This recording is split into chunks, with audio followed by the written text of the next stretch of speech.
I'm Scott Kerr, and you're listening to Facing the Giants, a podcast where I speak to today's luxury entrepreneurs about taking on the Goliaths of the industry. Many of the United States' most wealthy luminaries and trailblazers have long flocked to the quaint resort town of Aspen, Colorado, for much-needed relaxation and retail therapy. Aspen is also an incredibly important place for the Crown family, who own 4 world-class ski areas there, including Aspen Snowmass and the iconic uber-luxe resort, the Little Nell. My guest on Facing the Giants is multimedia artist and entrepreneur Paula Crown, of the Crown family.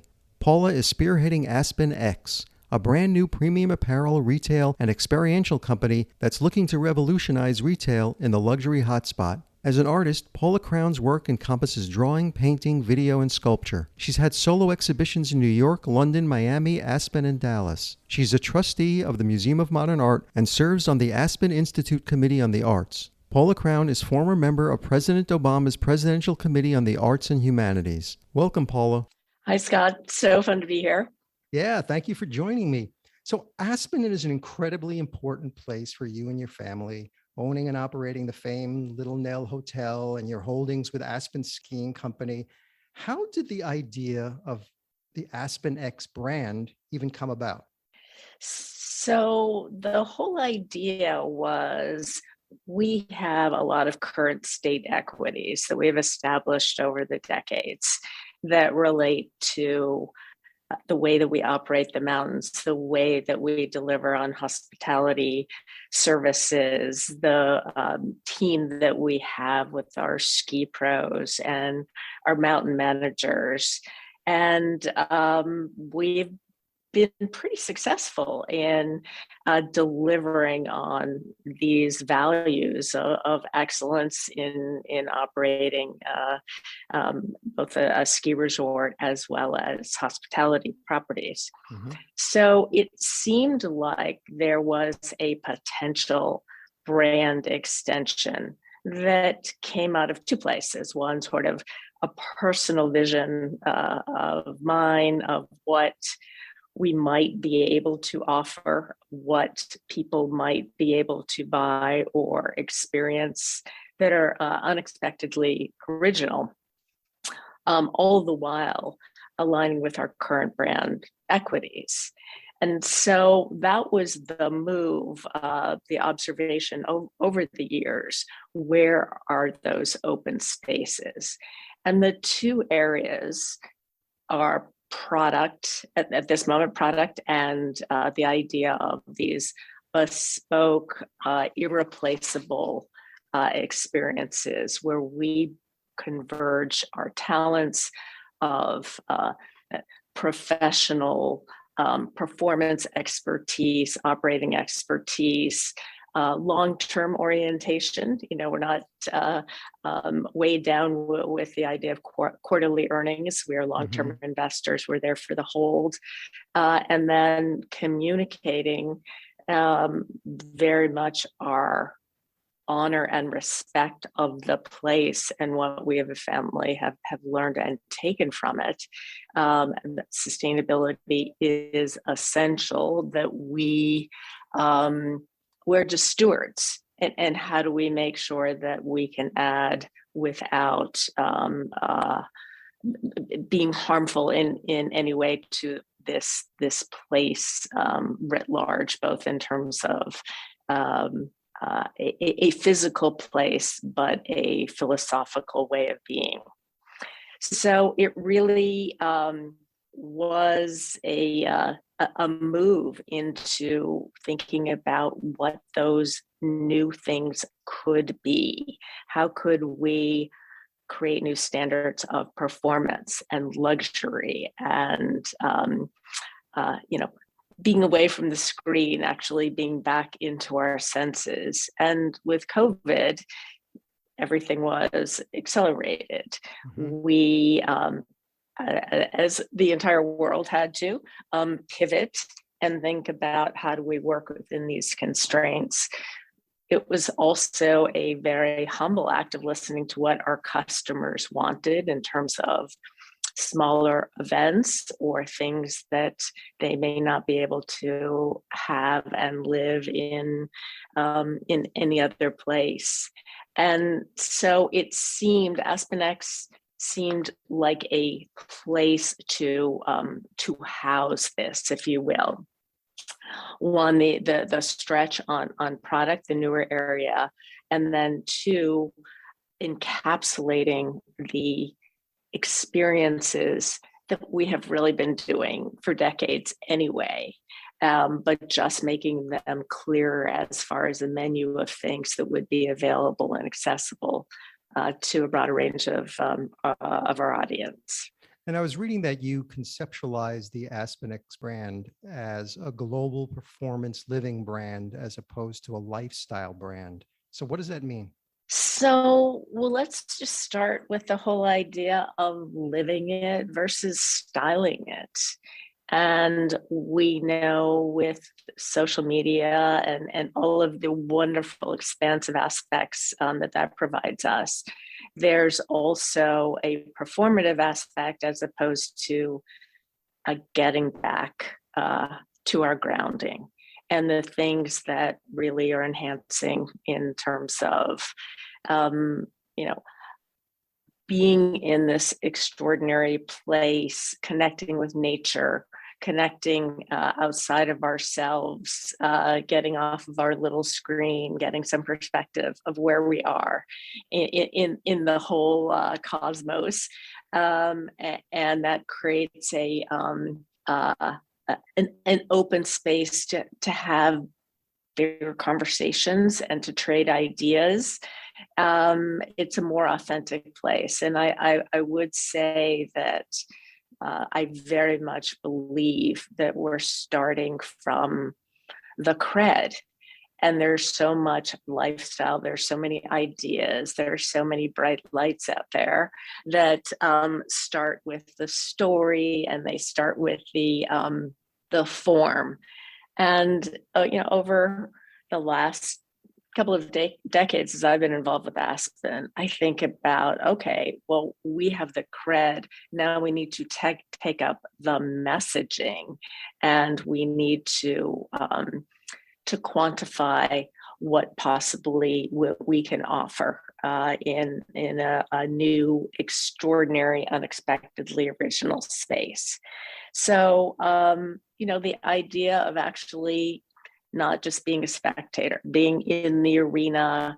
Listen, no matter how much time we spend on social media, we're still in the arena, right? Mm-hmm. We're living the day to day. We're dealing with the challenges. Certainly, the pandemic has brought to us, but just the day to day of life and how to do that better, how to do that with less friction, how to do that with more love, how to do with that more creativity. Is the thought, connecting with the audience. We have our phrase "return transformed," and I think poetically, how can we create for our guests a place where you are standing in the same spot and suddenly something is different? And that happens with art.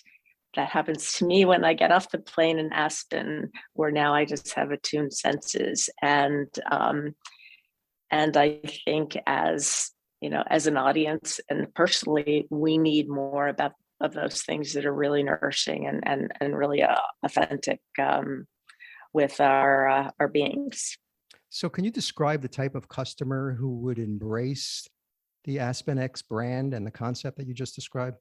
So the first priority are high-end customers who have been coming to Aspen for many years, who have subscribed to our experiences, who do that vertical tasting of every year since their birth on the backside, or at a sunset on the mountain. And then, of course, what we've learned with our clubs, which people want this friction-free access and exclusivity.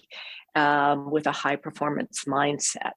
So these are things that we've been observing.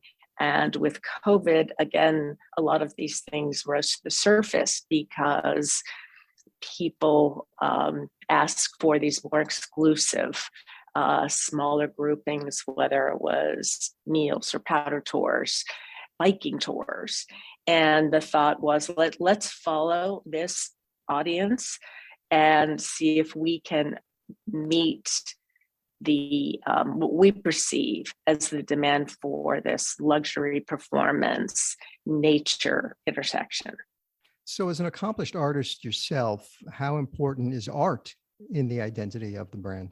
Art is language, Scott, and I think about how do we best use, in just my own way, my talents to transform ideas into concepts. And in this case, ideas, concepts, and then commercialization. So I am always going to start in that place.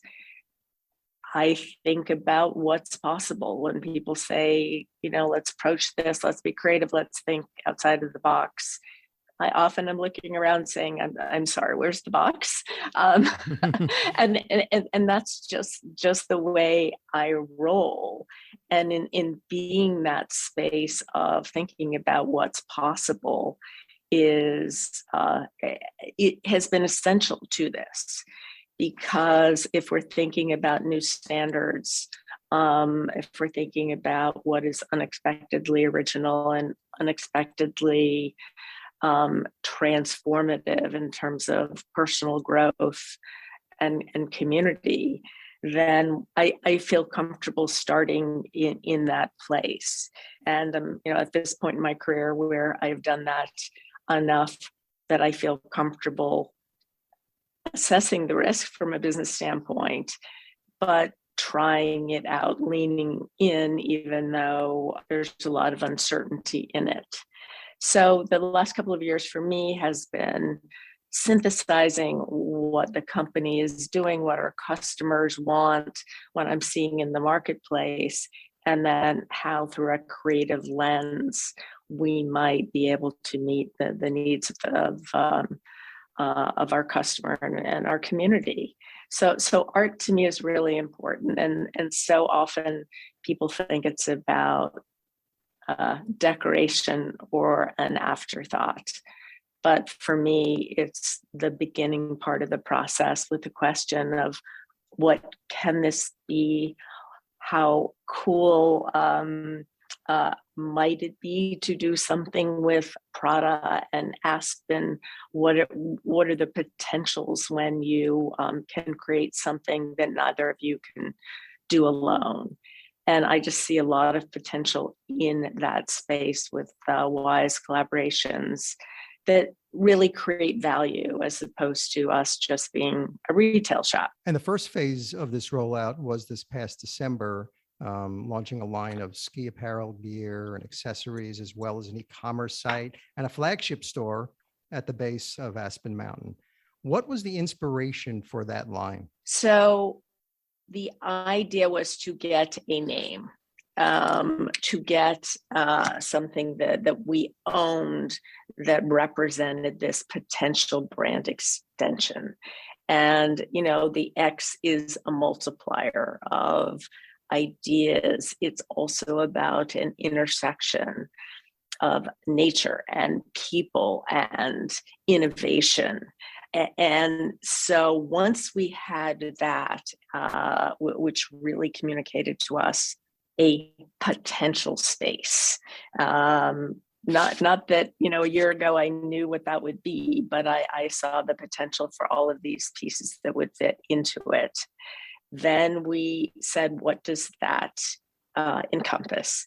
And going back to what I said earlier about these two facets, one product, which we hadn't done before, but believe me, over the years, we've been asked and approached about doing things, and it's not something that we've leaned into. Once we had a name, then we were able to take those next steps. The second part seemed to be deeply related in that the product could often enhance the experiences. And what do I mean by that? So if we had a particular wine, if we had a particular vehicle, if we had a particular material, that all of those things would be complementary and enhancing to whatever bespoke or custom experience that we did. Seemed that seems logical to us. We have a beta basically of 9 or 10 months here, and we're going to see and we're going to learn from it. The response has been really totally encouraging. So at the base of the mountain on Ajax, there was an open retail space that we had taken over. We thought about this as a lab for testing out these ideas. So we took this space and we created the 3 ideas that we were considering. 1/3 of it is the product, the AspenX, the Anon, the other co-branded things. Within that space next to it is a coffee bar, which has, these exclusive custom Pop-Tarts and has, crafted coffees. And at night, it can be the crafted cocktails. So the whole space could also be taken over. But now we've created this really comfortable space where you can shop and have a coffee, and it is right there in terms of the barista or the bartender. The third part is rental. So what does the process of renting skis entail? So listen, if one hasn't skied before, it's a big deal and it's really confusing. So through AspenX and rental, hopefully we will be out in front of that. I want to talk to you about the product collaboration, which I think is great. Pretty quickly out of the gate, AspenX collaborated with Prada on a limited edition eco-friendly capsule collection. How did the 2 brands find each other? And what values do you both have in common that felt like just a natural collaboration? Once we got the name AspenX, I looked back in my files, and I've worked on the uniforms over the years, and I noticed we had a proposal from Prada a number of years ago, and the scope or delivery didn't work. So that's always stuck in my mind. The material, their ability to design clothes that are so body kinesthetic, that understands how people move. I thought, wow, let's start here. I also saw in their Pradaverse that they had done a line for international racing teams in sailing. And I thought, okay, here we go. Here is a potential company that understands the cred, because we are not going to be designing, performance is a key lead. We're not going to be designing things that are just spectator wear. And through a mutual friend, Craig Robbins, he connected me with Lorenzo Bertelli. Right. And, over thousands of miles and, months of work, we were able to get prototypes out there. It was essential that our ski pros and our patrol tried it out, because I was going to deliver on this intersection of luxury and performance. And there was mutuality, there was feedback, and then we rolled out with something new on a pretty quick schedule. Every winter, there seems to be a wider assortment of designer ski clothes. Mm-hmm. It's pretty safe to say skiing has become more fashionable than ever. In addition to the usual suspects like Moncler and Perfect Moment, luxury fashion houses are increasingly partnering with high-end ski labels, creating designer-approved skiwear for both on and off the slopes, Gucci, Prada, Dior, Fendi, just to name a few. How is AspenX uniquely positioning itself on a crowded slope of designer skiwear brands?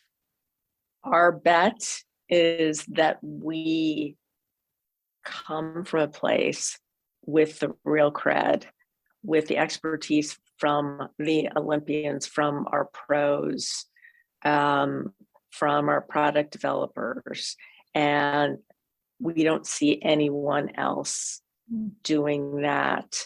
Now, will they? That's possible.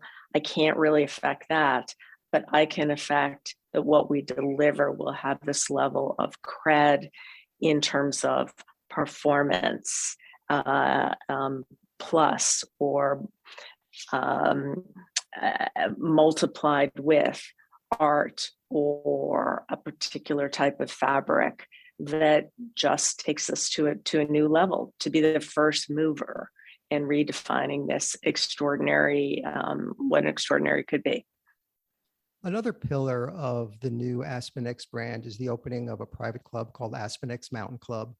What is the AspenX Mountain Club, and how does it bring the brand experience that you just talked about to life? So we've had the AspenX Club, or excuse me, we've had the Aspen Mountain Club for a number of years, and I remember doing that 20 plus years ago with David Easton, who was such a talent. As we again we're trying to understand our market as well as our age and business demographic, we thought there's an opportunity to create another level of extraordinary experience. And I started working with Luis Bustamante in Madrid a number of years ago to imagine what that could be. You know, I love that saying, let's design, let's do for where the puck is going, not where it is. And there aren't a lot of people that cheer you along the way. I think people are by nature conservative. I get it. And so there were just moments where we committed to this new, even more exclusive lane, and it hit the bill. We are fully subscribed with a waiting list, 40 people. How do you become a member? So one is recommended. One can apply, but it usually comes through a recommendation, and then just normal application review process. Right. What's the initiation fee? So over $250,000. Yeah. So what privileges do AspenX Mountain Club members get? The easy answer to that is reduced friction. You have your ski passes, you drive up, you have parking, you have a locker at the base of the mountain, you have a concierge service who can, book your lunch that day or months ahead. And then you are promised being embraced by this new really extraordinary space, beautiful materials and great food and great wine, and you can have your wine stored there, and miscellaneous events that we do just for our AspenX Club members. I was reading about an interesting pop-up you did by the slopes outside the AspenX Mountain Club, where you created a snow beach. Acclaimed photographer Gray Malin was involved in it as well. What was that project about? The idea of how we can enhance your experience. I've stood on that ridge many times, but during Snow Beach installation, it was something else. It was activated in a new way. The awnings, the cabanas, the truffle fries, the drinks served, that now we just created a whole new experience that was transported. That was also ephemeral, but it was something that you couldn't get anywhere else. How was Gray Malin involved in it? So Gray really conceived of a lot of the look and the execution of the delivery with regard to the cabanas, the lounge chairs, how it would play visually in this particular spot, which is, of course, his sweet spot. Thinking about points of view, and he just thought he just could imagine it there, and we've done other things with Gray, and it seemed like it was a worthwhile bet. And this was for members only, club members only? No, this wasn't. This was available to community with special ticketed events for customers who might have wanted to buy a smaller package or a single ticket. So we were thinking about addressing and welcoming our guests beyond just AspenX. And given that social media, especially Instagram, is so integrated in our lives today, how are you using it to drive brand visibility to the fashion fans, especially? Probably above my pay grade. I would say just working with people who have a sense for what resonates, and again, what our audience is asking for and responding to, and being in that humble place of understanding our community and making sure that we're responding and providing them with things that might that might excite, that are Insta worthy. So the winter season just ended. Looking back, were you happy with the launch of the brand? I was bananas happy. Again, as an artist, I'm used to being this place of uncertainty, but assessing risks and taking action. And this team, largely of women executives, including my daughter Tori Crown, were able to put this all together and deliver on it in a very short period of time. Listen, we would all love things to be linear and with a clear map. That's not how the world works. But what was really exciting about this was taking the core ideas that we thought had real viability and feasibility and testing it out. What were some of the biggest challenges? The pandemic was the biggest challenge, and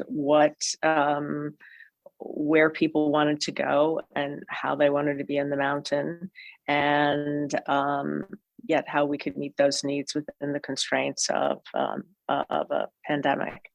And what did you learn about the fashion and retail business that you didn't know before? I am in awe of the talent, the coordination.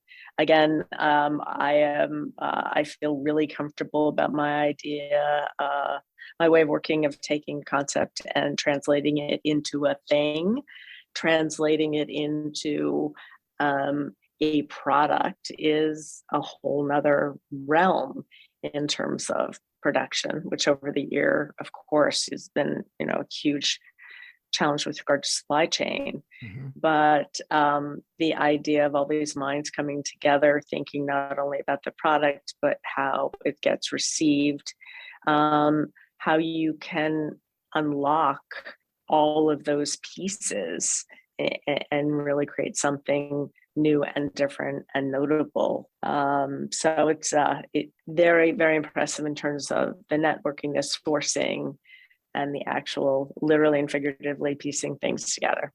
So now you have this initial phase under your belt. So how do you want to grow the AspenX brand in the next 5 years?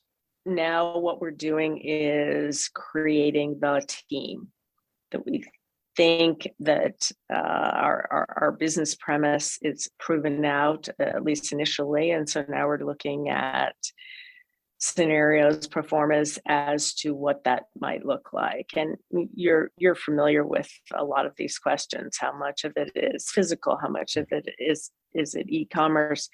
How much of it is it in a pop-up? How much is it in product? What kind of product? How does that interface with special experiences? So Oh, I'm very good with the questions, and I humbly look to a lot of people out in the marketplace who have this experience, who can help us assess the risk as we invest more into this only AspenX can brand. Right. Do you see more collaborations on the horizon? Well, absolutely.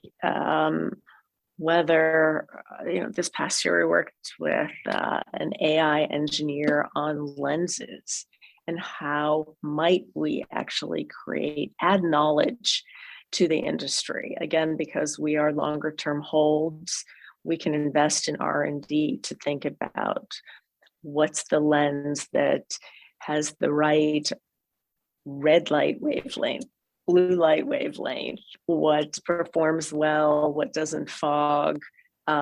We can ask those questions about what might be the safest helmet material. And so we know where we stand in terms of being able to invest in those things, making some judgments, filtering judgments as to whether or not these are products that are aligned with us, but then going to the people that are just so talented at what they do. With Prada, they're a family business. They're in it for the long haul. They understand what performance is. They understand how you can augment them. They understand how you communicate it. So yes, we don't need to build all that inside.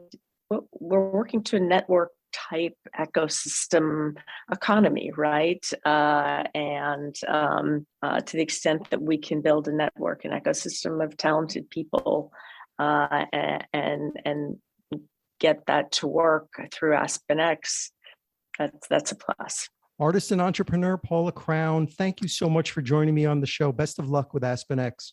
Thank you. So much fun speaking and meeting, and I look forward to you having a seamless, friction-free experience next time that you're in Aspen.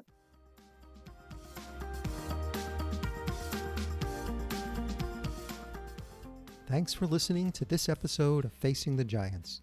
Please tell a friend about the show. Now that you know this show, go check out my other podcast, The Luxury Item. It's a podcast on the business of luxury and the people and companies that are shaping the future of the industry. You can find The Luxury Item wherever you found this podcast. Facing the Giants is a production of Silvertone Consulting. I'll be back soon with another episode.